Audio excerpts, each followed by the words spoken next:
साथीहरु नमस्कार, स्वागत छ यहाँलाई 99% लोकसेवा युट्युब च्यानलमा। 99% लोकसेवा युट्युब च्यानलमा विगत 1.5 वर्षदेखि हरेक हप्ता बुधबारको गोरखापत्र ज्ञान सागरमा प्रकाशित वस्तुगत प्रश्नोत्तरहरूको संगालो हामी समेट्ने प्रयास गरिरहेका थियौं। यही बीचमा विगत 3 हप्ताका गोरखापत्र ज्ञान सागरहरू हाम्रो च्यानलमा प्रसारण गर्न सकेका थिएनौं।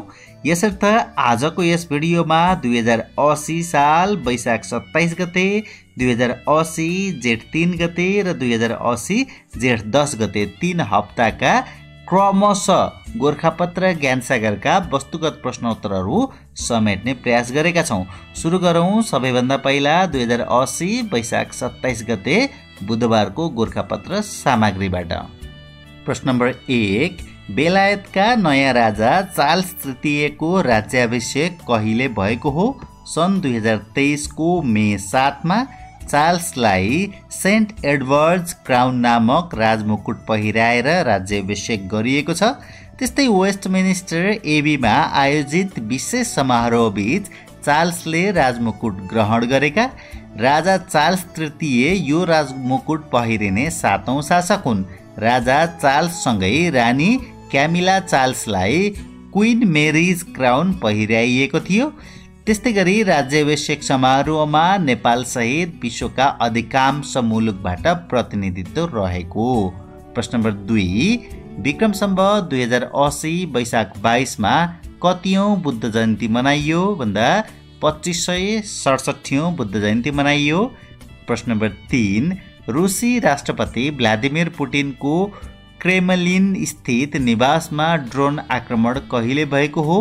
सन् 2023 को मे 2 मा ड्रोन आक्रमण गरी आफ्नो देशका राष्ट्रपतिको हत्या प्रयास गरेको आरोप रुसले लगाएको छ। ड्रोनलाई विद्युतीय उपकरण प्रयोग गरी नष्ट गरिएको र कुनै हताहती वा क्षति नभएको बताइएको छ। युक्रेनले भने घटनामा आफ्नो संलग्नता नभएको जनाएको छ। त्यसैगरी प्रश्न नम्बर 4 हेरौं, राष्ट्रिय पत्रकारिता दिवस कहिले मनाइन्छ? वैशाख 24 गते। विक्रम सम्वत 2080 मा 8औं राष्ट्रिय पत्रकारिता दिवस मनाइएको छ। यस वर्षको नारा पत्रकारितामा खोज र नवीनता, लोकतान्त्रिक गणतन्त्रको सफलता भन्ने रहेको छ। विक्रम सम्वत 1958 वैशाख 24 गते गोरखापत्र प्रकाशनको दिनलाई नेपाली पत्रकारिताको प्रारम्भिक दिन मानेर यो दिवस मनाउँदै आइएको हो।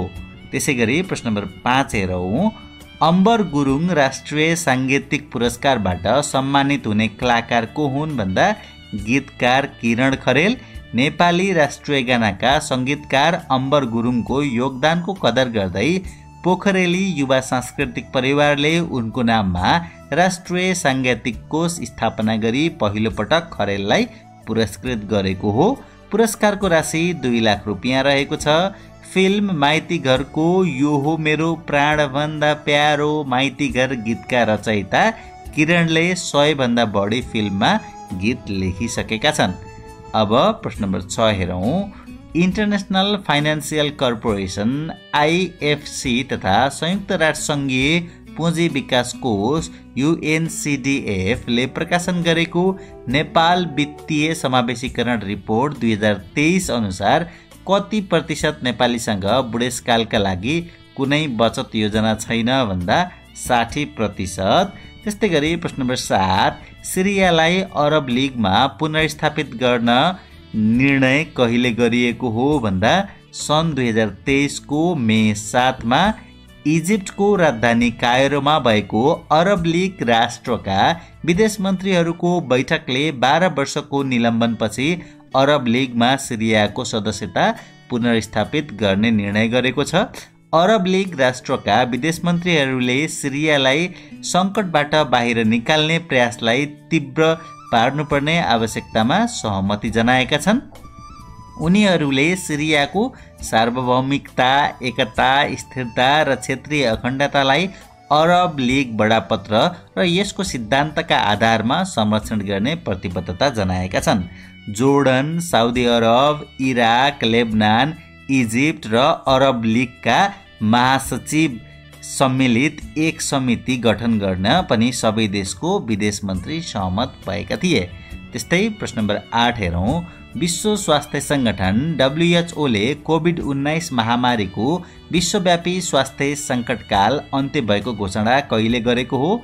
सन् 2023 को मे 4 मा गरेको छ।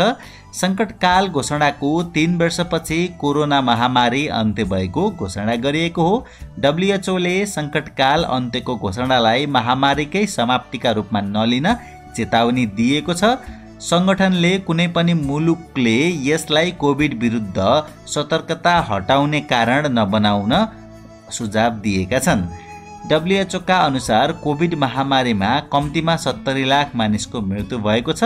WHO ले पहिलो पटक सन् 2020 को जनवरी 30 मा कोभिडलाई विश्वव्यापी स्वास्थ्य सङ्कटकाल घोषणा गरेको थियो।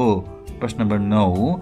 नेपाल र नाउर बीच कूटनैतिक सम्बन्ध स्थापना कहिले भएको हो? सन् 2023 को मे 5 मा। नेपालसँग दौत्य सम्बन्ध कायम हुने नाउर 179औं सदस्य राष्ट्र हो। प्रश्न नम्बर 10। सरकारले हालै जारी गरेको राष्ट्रिय जनशक्ति नीति 2080 अनुसार विक्रम सम्वत 2090 आगामी दशकसम्ममा सेवा क्षेत्रमा करिब कति जनशक्ति आवश्यक पर्ने प्रक्षेपण गरिएको छ भन्दा 84 लाख। सो नीति अनुसार कृषिमा विक्रम सम्वत 2080 मा 1,03,54,000 र 2100 सम्ममा 76,61,60,000 मात्रै जनशक्ति आवश्यक पर्ने अनुमान गरिएको छ। कृषिमा अनुमानित जनसङ्ख्या घट्दो क्रममा रहेको सरकारी प्रक्षेपण रहेको छ। उद्योगमा क्रमशः 2080 मा 30,24,000 र विक्रम सम्वत 2021 मा 55,30,000 जनशक्ति आवश्यकता पर्ने अनुमान रहेको छ। त्यस्तै प्रश्न नम्बर 11 हेरौँ। नेपालमा सन् 2030 सम्ममा कुपोषणको दर कति प्रतिशतमा झार्ने लक्ष्य लिएको छ भन्दा 14%। कुपोषणलाई सन् 2025 सम्ममा 24% र सन् 2030 मा 14% झार्ने लक्ष्य राखिएको छ। नेपालका बालबालिकामा यो दर घट्दो क्रममा रहेको छ। सन् 2001 मा 57% रहेको कुपोषण सन् 2016 मा 36% झरेको थियो। नेपाल जनसाङ्ख्यिक तथा स्वास्थ्य सर्वेक्षण 2016 अनुसार 5 वर्ष मुनिका बालबालिका मध्ये 36% पुड्कोपन, 27% कम तौल र 10% ख्याउटेपन रहेको। 5 वर्ष मुनिका बालबालिकाको अधिक तौल 1.2%, प्रजनन उमेरका महिलामा दुब्लोपन 17% रहेको। राष्ट्रिय सूक्ष्म पोषक तत्त्व सर्वेक्षण 2016 अनुसार नेपालका 32% किशोर किशोरीमा भोकमरीको जोखिमका कारण पुड्कोपना देखिएको। त्यस्तै 23% किशोर र 14% किशोरीमा दुब्लोपना देखिएको। कुपोषणको समस्या समाधान गर्न सन् 2013 देखि 5 वर्षे बहुक्षेत्रीय पोषण योजना कार्यान्वयनमा ल्याइएको। पहिलो योजना सम्पन्न भए पश्चात दोस्रो चरणको 5 वर्षे 2018 देखि 22 योजना कार्यान्वयनमा आएको। प्रश्न नम्बर 12। चीन दक्षिण एसियाली गरिबी उन्मूलन र सहकारी विकास केन्द्रको स्थापना कहिले भएको हो? सन् 2021 को जुलाई 8 मा। 6 सदस्यीय यस सङ्गठनमा चीन एवं दक्षिण एसियाका 5 राष्ट्र नेपाल, बङ्गलादेश, पाकिस्तान, अफगानिस्तान र श्रीलङ्का रहेका छन्। गरिबी निवारणमा मिलेर कार्य गर्ने उद्देश्यका साथ यस सङ्गठनको स्थापना भएको हो। 5 दक्षिण एसियाली मुलुकमा शाखा कार्यालय रहने जनाइएको छ। प्रश्न नम्बर 13। नेपाल पन्छी संरक्षण सङ्घले नेपालमा पाइने चराको गणनाका लागि प्रयोगमा ल्याएको एप कुन हो भन्दा छिमेकी चरा भन्ने। सङ्घले छिमेकी चरा एप मार्फत नेपालमा पाइने चराको गणना गर्नुका साथै संरक्षणको पहल गर्ने भएको छ। सो एप मार्फत चराको सङ्ख्या, जिल्ला अनुसार चराको जातिको विवरण प्राप्त हुने जनाइएको छ। सो एप जो कोहीले पनि आफ्नो मोबाइलमा डाउनलोड गरेर प्रयोग गर्न सकिने। एप प्रयोग गर्ने व्यक्तिले आफ्नो घर वरपर बगैँचा, वन, जङ्गल वा कुनै स्थानमा चराको विवरण एप मार्फत सङ्घलाई सूचना दिन सक्ने। एपमा भएको चरामध्ये जुन चरा हो सोही चराको फोटो क्लिक गर्नुपर्ने। चराको फोटोसँगै नम्बरहरू पनि राखिएको, चरा चिन्न नसकेमा वा एपमा राखिएका 100 चरा मध्ये आफूले देखेको चरा छुट्याउन नसकेमा एपमा नै सहयोग माग्न सकिने। विदेशमा यस्तो अभ्यास धेरै अघिदेखि हुँदै आएको थियो। अब प्रश्न नम्बर 14 हेरौँ। नेपालको माउन्ट फुजी भनेर कुन हिमाललाई चिनिन्छ? मनासलो हिमाललाई चिनिन्छ। प्रश्न नम्बर 15 हाल अति कम विकसित राष्ट्र सबैभन्दा बढी कुन महादेशमा रहेका छन् भन्दा अफ्रिका महादेशमा रहेका छन्। प्रश्न नम्बर 16 सबैभन्दा अग्लो स्थानमा निर्मित सब स्टेसन कुन हो भन्दा 3311 केबी को स्यार्कु सब स्टेसन मनाङमा रहेको स्यार्कु सब स्टेसन। लमजुङको मर्स्याङदे गाउँपालिका 5 चिप्लेबेसी सब स्टेसनबाट 29 किलोमिटर टाढा 33 केभी लाइन मार्फत 2700 मिटर उचाइमा निर्माण गरिएको मनाङको स्यार्कु सब स्टेसन सञ्चालनमा ल्याइएको छ। गत वर्ष विक्रम सम्वत 2078 को असारमा अविरल वर्षासँगै आएको बाढीले मनाङको विद्युत संरचनाको पूर्वाधार तथा सडक सञ्जालमा ठूलो क्षति भएको थियो। प्रश्न नम्बर 17 सन् 2023 मा आयोजना हुने साफ च्याम्पियनसिपमा दक्षिण एसियाली क्षेत्र बाहिरबाट सहभागी हुने राष्ट्र कुन हो भन्दा कुवेत र लेबनान दुईवटा राष्ट्र हुन्। भारतको बेङ्गलुरुमा सन् 2023 को जुन 21 देखि जुलाई 4 सम्म आयोजना हुनेछ। सहभागी राष्ट्र चाहिँ भारत, नेपाल, मालदिप्स, पाकिस्तान, भुटान, बङ्गलादेश, कुवेत र लेबनान रहेका छन्। दक्षिण एसियाली देशहरू बीचको प्रतियोगितामा प्रतिस्पर्धा स्तर बढाउन भन्दै आमन्त्रित टिमहरूलाई सहभागी गराउने नीति साफले लिएको छ। मालदिप्समा सन् 2021 मा भएको 13औं साफ च्याम्पियनसिपमा नेपाल उपविजेता बनेको थियो। अब प्रश्न नम्बर 18 आयात निर्यात कार्यलाई सहज बनाउन सञ्चालनमा ल्याइएको पोर्टल कुन हो भन्दा नेपाल ट्रेड भन्ने नेपाल सरकारद्वारा ल्याइएको पोर्टल हो यो। त्यस्तै प्रश्न नम्बर 19 इमेल प्राप्त गर्ने र इमेल पठाउने सफ्टवेयर प्रोग्रामलाई के भनिन्छ भन्दा ब्राउजर भनिन्छ। प्रश्न नम्बर 20 मिटर ब्याज अर्थात् अनुचित लेनदेनलाई अपराध कायम गर्ने फौजदारी कानुन कहिलेदेखि कार्यान्वयनमा आएको हो? विक्रम सम्वत 2080 को वैशाख 20 गतेदेखि नयाँ कानुन अनुसार यस सम्बन्धी अपराधमा संलग्नलाई 7 वर्षसम्म कैद र 70,000 रुपियाँसम्म जरिवाना हुने। मिटर ब्याजकै आधारमा ऋणीको अचल सम्पत्तिको हक हस्तान्तरण भएमा त्यस्तो हक हस्तान्तरण बदर समेत हुने प्रावधान रहेको। अध्यादेश मार्फत मुलुकी अपराध संहिता 2074 तथा मुलुकी देव्यानी संहिता 2074 र यस सम्बन्धी कार्यविधि संशोधन गरिएको। लेनदेन नभएको वा नगरेको रकम दिएको भनी लिखत तयार गर्ने, लेनदेन गरेको वास्तविक रकमभन्दा बढी रकमको लिखत तयार गर्ने, लेनदेन गर्दाकै बखतमा ब्याज रकम समेत साममा जोडी लिखत तयार गर्ने एवं ब्याजलाई साममा जोडी लिखत तयार गरे मिटर ब्याज कसुर ठहर हुने उल्लेख छ। त्यस्तै ऋणीले तिरे बुझाएको रकमको भरपाई नदिने वा लिखत नबनाउने, ऋणको सामाभन्दा बढी ब्याज लिने, ऋण असुलीका लागि कुनै प्रकारको धम्की दिने वा हिंसा गर्ने वा शोषण गर्ने, अनुचित लेनदेनको आधारमा ऋणीमा अचल सम्पत्ति हस्तान्तरण गरी लिएमा पनि अनुचित लेनदेन गरेको मानिने प्रावधान रहेको छ। अब प्रश्न नम्बर 21 हेरौँ। कुन राष्ट्रले विश्वको पहिलो स्वच्छ वाणिज्य आणविक रिएक्टर बनाउन लागेको हो भन्दा चीनले बनाउन लागेको छ। र प्रश्न नम्बर 20 हेरौँ। नेपालमा डिजिटल भिसा प्रणालीको सुरुवात कहिलेदेखि भएको हो भन्दा विक्रम सम्वत 2078 को असार 14 गतेदेखि। अब 2080 जेठ 3 गतेका प्रश्नहरू समेटौँ। सबैभन्दा पहिला प्रश्न नम्बर 1 छैठौं हिन्द महासागरीय सम्मेलन कहिले र कहाँ सम्पन्न भएको हो भन्दा सन् 2023 मे 12 देखि 13 बङ्गलादेशमा। नारा चाहिँ शान्ति, समृद्धि र उत्थानशील भविष्यका लागि साझेदारी भन्ने रहेको थियो। नेपालका तर्फबाट परराष्ट्र मन्त्री नारायण प्रसाद एनपी साउदले प्रतिनिधित्व गरेका सम्मेलनमा हिमाल र महासागर बीचको प्राकृतिक सम्बन्ध सुदृढ हुनुपर्ने, हिन्द प्रशान्त क्षेत्रमा वास्तविक, सुदृढ र जिम्मेवार रूपमा सबै मुलुकले आपसी सहकार्य गर्नुपर्ने, हिन्द महासागरको रणनीतिक, आर्थिक र वातावरणीय महत्त्वमा जोड एवं तटीय र दुर्गम क्षेत्रको जनजीवनमा जलवायु परिवर्तनको असरलाई सबैले मिलेर सम्बोधन गर्नुपर्नेमा जोड दिइएको। प्रश्न नम्बर 2, विक्रम सम्वत 2080 वैशाख 25 को संवैधानिक परिषदको बैठकले सर्वोच्च अदालतको प्रधान न्यायाधीशमा कसैलाई सिफारिस गरेको हो भन्दा हरिकृष्ण कार्कीलाई।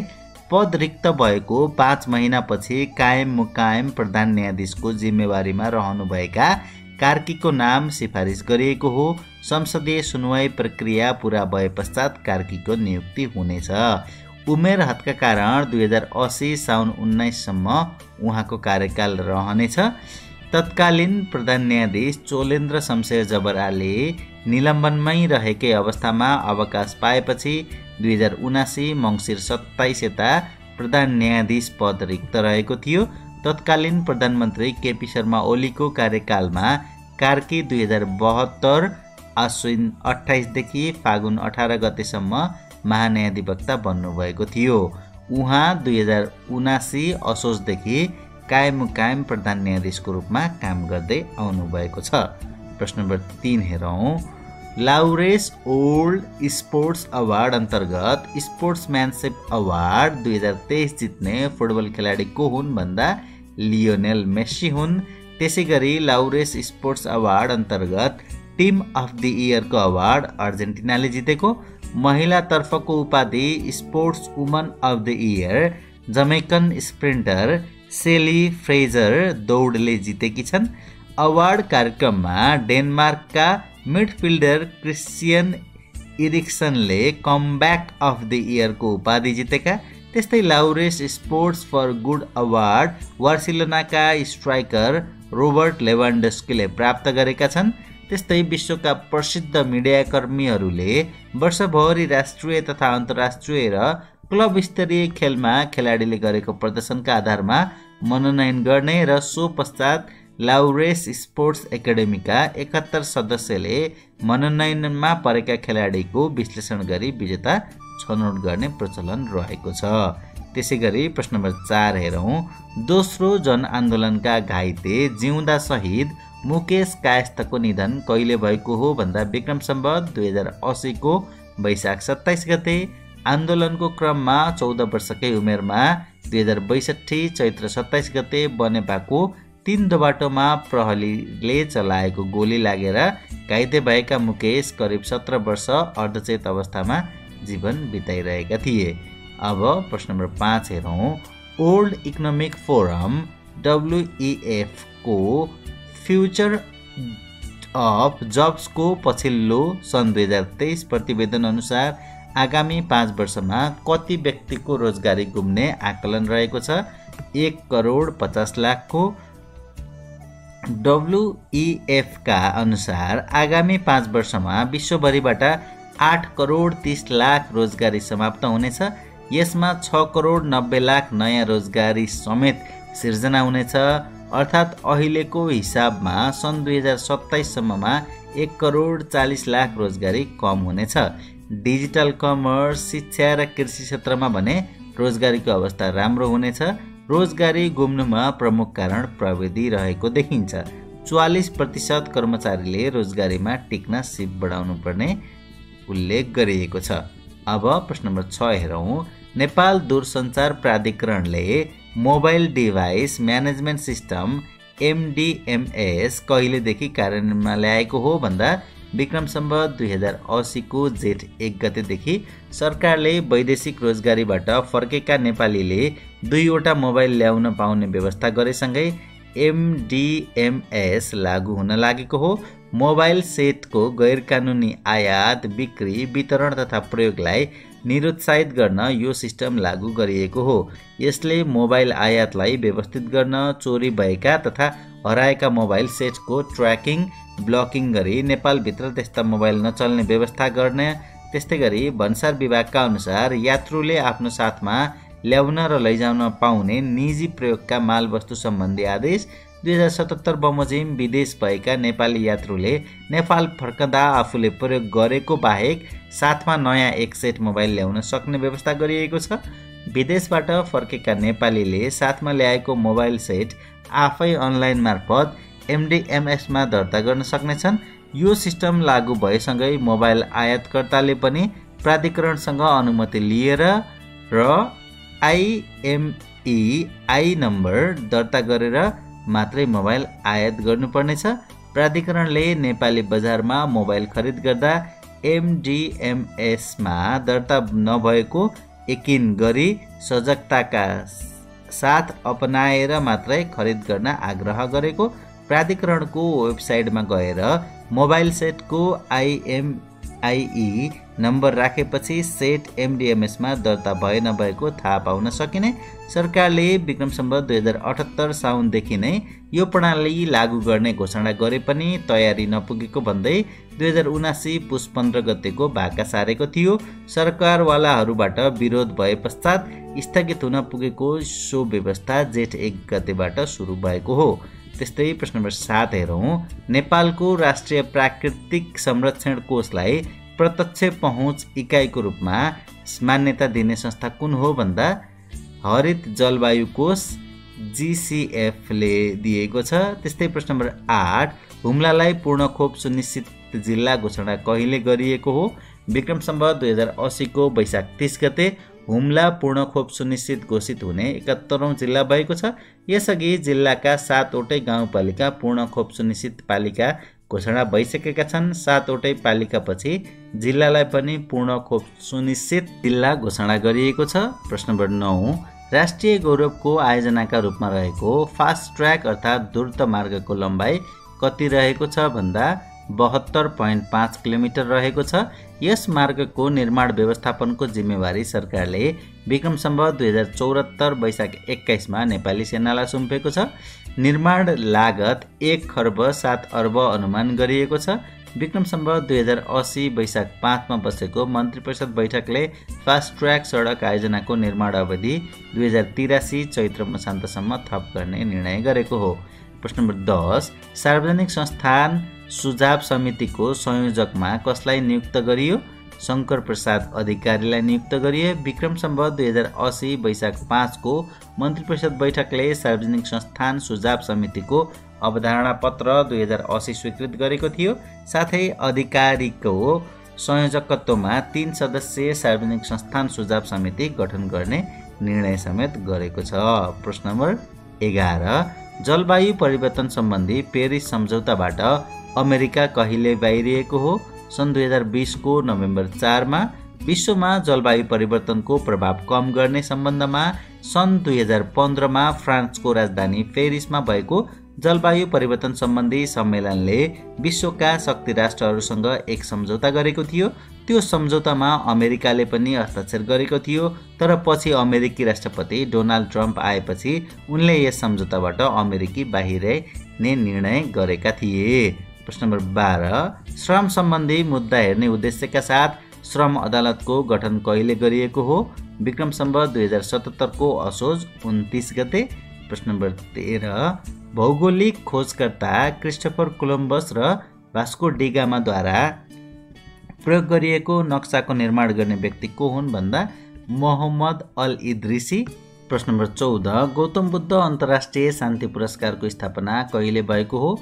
विक्रम सम्वत 2062 सालमा। प्रत्येक 5 वर्षमा प्रदान गरिने गौतम बुद्ध अन्तर्राष्ट्रिय शान्ति पुरस्कार पहिलो पटक 2065 को बुद्ध पूर्णिमाका दिन प्रदान गरिएको थियो। प्रश्न नम्बर 15 सार्क सचिवालयबाट नियमित रूपमा निस्किने पत्रिकाको नाम के हो भन्दा पिजेन हो। प्रश्न नम्बर 16 नेपालमा गणतन्त्र दिवस कहिले मनाइन्छ? जेठ 15 गते। संविधान सभाको पहिलो बैठकले 2065 जेठ 15 गते नेपाललाई संघीय लोकतान्त्रिक गणतन्त्र घोषणा गरेको दिनको स्मरणमा हरेक वर्ष गणतन्त्र दिवस जेठ 15 गते मनाउँदै आइएको छ। प्रश्न नम्बर 17 विश्वमै पहिलो पटक सुँगुरको मुटु मानिसमा प्रत्यारोपण कहिले गरिएको हो भन्दा सन् 2022 को जनवरी 7 मा। आनुवंशिक परिवर्तन गरिएको सुँगुरको मुटु प्रत्यारोपण गरिएका व्यक्ति डेभिड बेटेन हुन्। उनको सन् 2022 मार्च 8 मा निधन पनि भइसकेको छ। पहिलो पटक मृत व्यक्तिको मुटु जिउँदो व्यक्तिमा प्रत्यारोपण गर्ने चिकित्सक चाहिँ डाक्टर कुमुद धिताल हुन्। उनी नेपाली हुन्।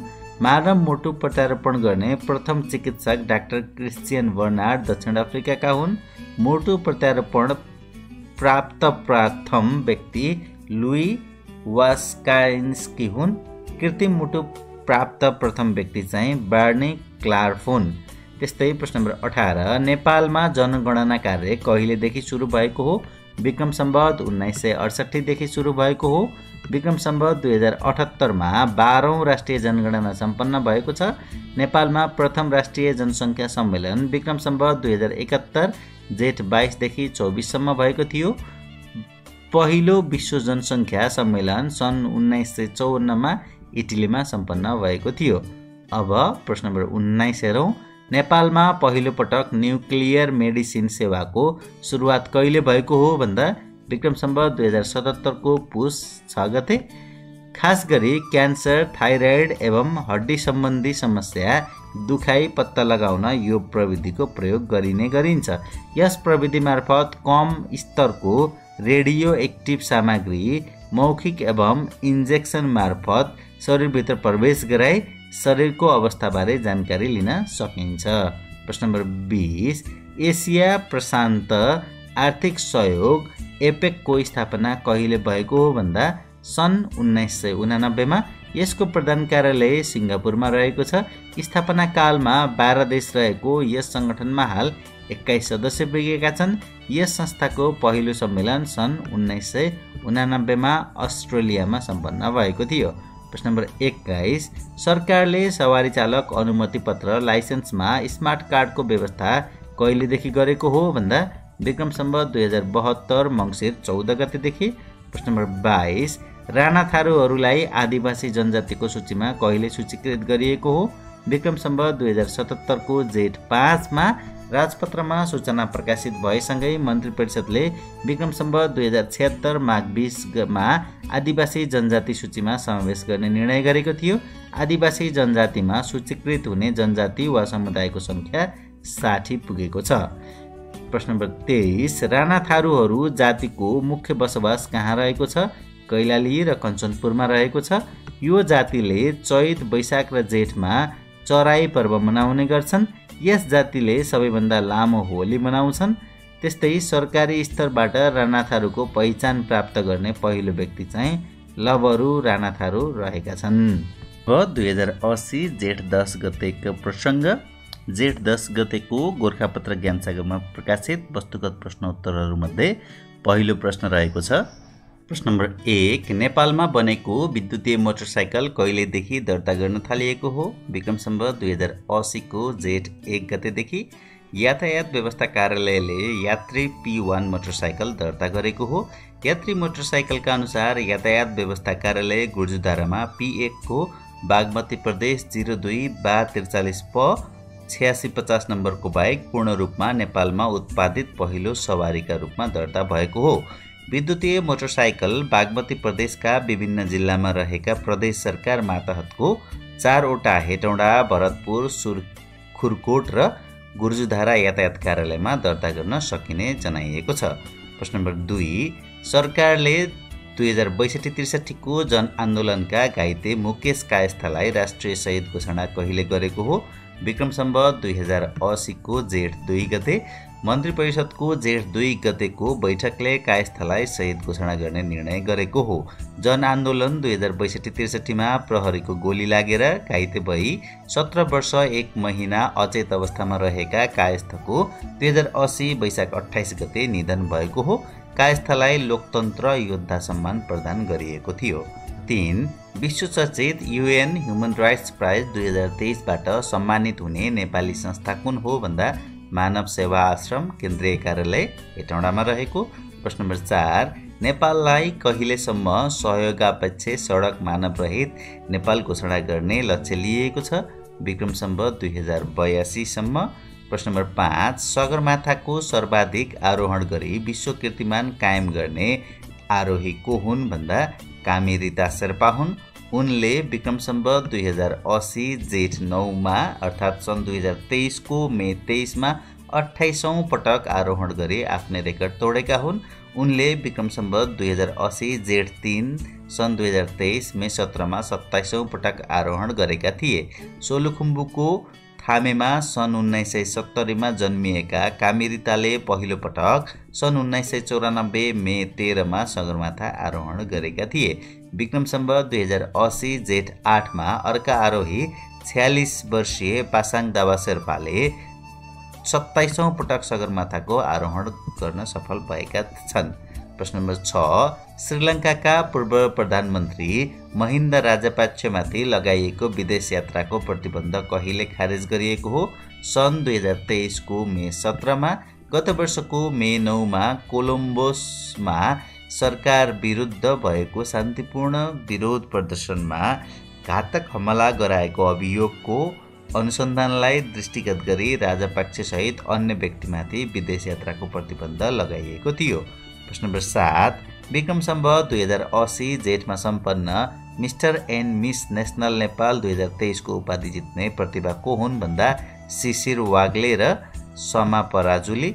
उपाधि विजेताले मिस्टर एन्ड मिस सुप्रानेसनलमा नेपालको प्रतिनिधित्व गर्ने अवसर प्राप्त गरेका। प्रतियोगितामा रोशनी चन्द मिस ग्लोबल नेपाल 2023 र प्रज्वल ताम्राकार मिस्टर इन्टरनेसनल नेपाल 2023 घोषित भएका। प्रश्न नम्बर 8 फिफा विश्वकप 2026 को लोगो कहिले सार्वजनिक भएको हो? सन् 2023 को मे 18 मा। विश्व फुटबलको सर्वोच्च निकाय फिफाका अध्यक्ष जियानी इन्फान्टिनोद्वारा एक समारोहबीच सो लोगो अनावरण गरिएको हो। लोगो सरल डिजाइनको रहेको छ। आगामी संस्करणको विश्वकपमा पहिलो पटक 48 टिमले प्रतिस्पर्धा गर्नेछन्। खेल अमेरिका, क्यानाडा र मेक्सिकोमा संयुक्त रूपमा आयोजना हुने भएको छ। प्रश्न नम्बर 9 राष्ट्रपति रामचन्द्र पौडेलद्वारा आर्थिक वर्ष 2080-81 को नीति तथा कार्यक्रम सङ्घीय संसद समक्ष कहिले प्रस्तुत गरिएको हो? विक्रम सम्वत 2080 को जेठ 5 गते। अर्थतन्त्रको संरचनात्मक सुधार, सार्वजनिक खर्चमा मितव्ययिता, पुँजीगत खर्च वृद्धि र गुणस्तरीय पूर्वाधार निर्माण प्रमुख प्राथमिकता सहित सरकारले अब 2080-81 को नीति तथा कार्यक्रम ल्याएको छ। 188 बुँदामा समेटिएको नीति तथा कार्यक्रममा समाजवाद उन्मुख अर्थतन्त्र र समावेशी शासन प्रणाली संस्थागत गर्नु सरकारको प्रमुख कार्यभार रहेको उल्लेख गरिएको छ। सरकारले उत्पादन र रोजगारी वृद्धि, हरित अर्थतन्त्रको विकास, पर्यावरणीय सन्तुलन, आर्थिक सामाजिक विभेदको अन्त्य, गरिबी निवारणलाई पनि प्राथमिकतामा राखेको छ। नीति तथा कार्यक्रममा मानव विकास सूचाङ्कमा पछि परेका कर्णाली प्रदेश, सुदूरपश्चिम प्रदेश र मध्य प्रदेशलाई विशेष प्राथमिकतामा राखी सोही अनुसार स्रोत साधन परिचालन गर्ने उल्लेख गरिएको छ। नीति तथा कार्यक्रमका प्रमुख विशेषताहरू युवासँग सरकार हुने छैनन् बेरोजगार भन्ने अभियान अन्तर्गत आगामी 2 वर्षभित्र 5 लाख आन्तरिक रोजगारी थप गर्ने, 2080 को दशकलाई पर्यटन दशक र 2025 लाई विशेष पर्यटन वर्षका रूपमा मनाउने नीति, त्यस्तै आर्थिक वर्ष 2081-82 देखि कार्यान्वयनमा आउने गरी सामाजिक र आर्थिक रूपान्तरणका लागि समतामूलक एवं समाजवाद उन्मुख अर्थतन्त्र निर्माण गर्ने ढाँचामा 16औं आवधिक योजना तर्जुमा गरिने, राष्ट्रिय राजमार्गमा पर्ने ठूला नदीमा आवश्यकता अनुसार सिग्नेचर ब्रिज निर्माण गरिने, त्यस्तै हरिण, मृग, बँदेल, कालिजहरूको व्यावसायिक पालन गरिने, तिलगङ्गा आँखा अस्पतालबाट उत्पादित लेन्स विश्व बजारमा ब्रान्डिङ गरिने, मेक इन नेपाल र मेड इन नेपाल अभियानलाई सहयोग गरिने, 20% सम्म महँगो भए पनि स्वदेशी वस्तु खरिद गर्नुपर्ने, वर्षायाममा मासिक 50 र हिउँदमा 30 युनिटसम्म विद्युत खपत गर्नेलाई निःशुल्क विद्युत प्रदान गरिने, प्रत्येक 2 जिल्लामा एयर एम्बुलेन्स सेवा प्रदान गरिने, 2 वर्षभित्र सबैको घरमा बिजुली पुग्ने, हरेक स्थानीय तहमा स्मार्ट विद्यालय, त्यस्तै स्वचालित ज्याला प्रणाली लागू गर्ने, एक टोल एक सामूहिक कृषि उत्पादन, एक ओडा एक विशेष उत्पादन र एक पालिका एक उत्पादन क्षेत्रको नीति, त्यस्तै हेटौँडा कपडा उद्योग, गोरखाली रबर उद्योग र बुटोल धागो कारखानालाई सञ्चालनमा ल्याइने, दोधारा चाँदनी सुक्खा बन्दरगाह 3 वर्षभित्र सञ्चालन गरिने, 4 ठूला नदीमा जल यातायातको सुरुवात, आविष्कार कोषको स्थापना, मुटु रोग तथा क्यान्सर निदान गर्न सबै प्रदेशमा सुपर स्पेसियालिटी अस्पताल सञ्चालन गरिने, जग्गा धनी प्रमाण पूर्जा, ब्याङ्क खाता, स्थायी लेखा नम्बर र सवारी चालक अनुमति पत्र लिँदा राष्ट्रिय परिचय पत्र अनिवार्य, नयाँ हिमाल आरोहणका लागि खुल्ला गर्ने र विदेश स्थित कूटनीतिक नियोगबाट पनि व्यक्तिगत घटना दर्ता सुरु गरिने। प्रश्न नम्बर 10, भारतीय रिजर्भ ब्याङ्कले चलन चल्तीमा रहेको 2000 को नोटलाई बजारबाट हटाउने निर्णय कहिले गरेको हो भन्दा सन् 2023 को मे 19 मा भारतीय रिजर्भ ब्याङ्कले क्लिन नोट नीति अन्तर्गत नोट फिर्ता गर्ने निर्णय गरेको जनाएको छ। 2000 को नोटलाई ब्याङ्कमा साट्न वा आफ्नो ब्याङ्क खातामा जम्मा गराउन भनिएको छ। त्यसका लागि 23 मेबाट 30 सेप्टेम्बरसम्मको समय दिइएको छ। एक पटकमा अधिकतम 20,000 अर्थात् 2,000 रुपियाँका 10वटा नोट मात्रै परिवर्तन हुने, नोटहरू एकै दिनमा धेरै पटक परिवर्तन गर्न सकिने। आरबिआईले मार्च 2017 अघि 2,000 रुपियाँका 89% नोट जारी गरेको थियो। अब आरबिआईले 2000 को नयाँ नोट नछाप्ने वा थप बजारमा ल्याउने छैन। यद्यपि यो कानुनी टेन्डर पैसाका रूपमा जारी रहने, अर्थात् यदि कसैसँग 2000 रुपियाँको नोट छ भने त्यसको वैधता कायम चाहिँ रहनेछ। 8 नोभेम्बर 2016 मा 500 र 1000 रुपियाँको नोट बन्द गर्ने घोषणा गरेको थियो भारत सरकारले। त्यस्तै प्रश्न नम्बर 11, बुटोलदेखि पाल्पाको बसन्तपुर जोड्ने लुम्बिनी केबल कारको प्राविधिक परीक्षण सुरु कहिले गरियो? विक्रम सम्वत 2080 को जेठ 5 गते बुटौल उपमहानगरपालिका 3 बमघाटमा तल्लो स्टेसन र पाल्पाको बसन्तपुरमा अन्तिम स्टेसन रहेको केबल कारको लम्बाइ 2.6 किलोमिटर रहेको, लुम्बिनी केबल कारको कुल लागत 3.5 अर्ब रुपियाँ रहेको, केबल कार सञ्चालनसँगै बसन्तपुर डाँडामा 5 तारे होटेल, बाल उद्यान, जिप लाइन लगायत संरचना निर्माण हुने, बसन्तपुरमा कामाख्या देवी मन्दिर निर्माण गरिने, लुम्बिनी केबल कारमा मोनोकेबल डिटाचेबल सिस्टमका 25 वटा गोन्डोला रहने, केबल कारको तल्लो स्टेसन समुद्र सतहबाट 230 मिटर र टप स्टेसन 940 मिटरको उचाइमा रहेको, केबल कारको शिलान्यास तत्कालीन प्रधानमन्त्री केपी शर्मा ओलीद्वारा 2077 फागुन 1 मा भएको थियो। प्रश्न नम्बर 12, दुवै खुट्टा गुमाएका हरि बुढा मगरले सगरमाथाको सफल आरोहण कहिले गरेका हुन्? विक्रम सम्वत 2080 को जेठ 5 गते। यससँगै पूर्व गोर्खा सैनिक बुढा मगर सगरमाथाको चुचुरो चुम्ने पहिलो डबल एम्पिटी एभोनी अर्थात् घुँडामाथिबाट दुवै खुट्टा विच्छेदन व्यक्तिको विश्व रेकर्ड कायम गरेका छन्। कृत्रिम खुट्टा प्रोस्थेटिकको सहायताले बुढा मगरले सगरमाथा आरोहण गरेका हुन्। सगरमाथा स्काई ड्राइभ गर्ने डबल इम्प्युटी एभोनीको रेकर्ड पनि बुढा मगरले राख्न सफल भएका छन्। रोल्पाको थवाङका बुढा मगरले ब्रिटिस सेनामा रहँदा अफगानिस्तानको लडाईँमा आफ्ना दुवै खुट्टा घुँडाभन्दा माथिबाट गुमाएका थिए। प्रश्न number 13, the voice kids Nepal season 2 को उपाधि जित्ने प्रतिभा को हुन् भन्दा स्पन्दन सुब्बा। उपाधिसँगै सुब्बाले नगद 15 लाख रुपियाँ सहित अन्य पुरस्कार जितेका। प्रश्न नम्बर 14, बीमा प्राधिकरणले प्रकाशन गरेको चालु आर्थिक वर्ष 2079-80 को चैत्र मसान्तसम्मको तथ्याङ्क अनुसार कुल जनसङ्ख्याको कति प्रतिशत नागरिकमा बीमाको पहुँच पुगेको छ? 44.55%। म्याग्दी लघु र वैदेशिक रोजगार बीमा लेखा समेत गरेर। प्रश्न नम्बर 15, ग्लोबल इकोनोमिक्स प्रोस्पेक्टस 2023 अनुसार सन् 2023 मा विश्व अर्थतन्त्र कति प्रतिशतले वृद्धि हुने प्रक्षेपण गरिएको छ? 1.7%ले। सन् 2024 मा 2.7% पुग्ने अनुमान गरिएको छ। विकसित राष्ट्रहरूको आर्थिक वृद्धि दर सन् 2023 मा 0.5% मात्र हुने प्रक्षेपण गरिएको छ। सन् 2023 मा नेपालको आर्थिक वृद्धि दर 5.1% रहने अनुमान गरिएको छ। प्रश्न नम्बर 16, नेपाल र अस्ट्रेलिया बीच जलस्रोत व्यवस्थापन सम्बन्धी सम्झौता कहिले भएको हो? विक्रम सम्वत 2079 को भदौ 23 अर्थात् सन् 2022 को अगस्त 29 मा। सम्झौता अनुसार अस्ट्रेलियाका विज्ञहरूले नेपालका पानीको स्रोतको वैज्ञानिक उपयोग र व्यवस्थापनका लागि आयोजना निर्माणमा सहयोग गर्ने 5 वर्षका लागि गरिएको सो सम्झौतामा नेपालको तर्फबाट जलस्रोत सचिव दिनेश कुमार घिमिरे र अस्ट्रेलियाको तर्फबाट विदेश मन्त्रालयकी सचिव जान एडम्सद्वारा हस्ताक्षर गरिएको। कता टङ्ककेसी भन्दै आजको यस गोर्खापत्रमा प्रकाशित वस्तुगत प्रश्नोत्तरहरूको सङ्गालो यही नै सकिन्छ। यो सँगै विगत 3 हप्ताका गोर्खापत्रहरू यसै भिडियोमा सुन्नुभएकोमा यहाँहरू सम्पूर्णलाई धेरै धेरै धन्यवाद। यहाँको आगामी पल अध्ययनमै बितोस्।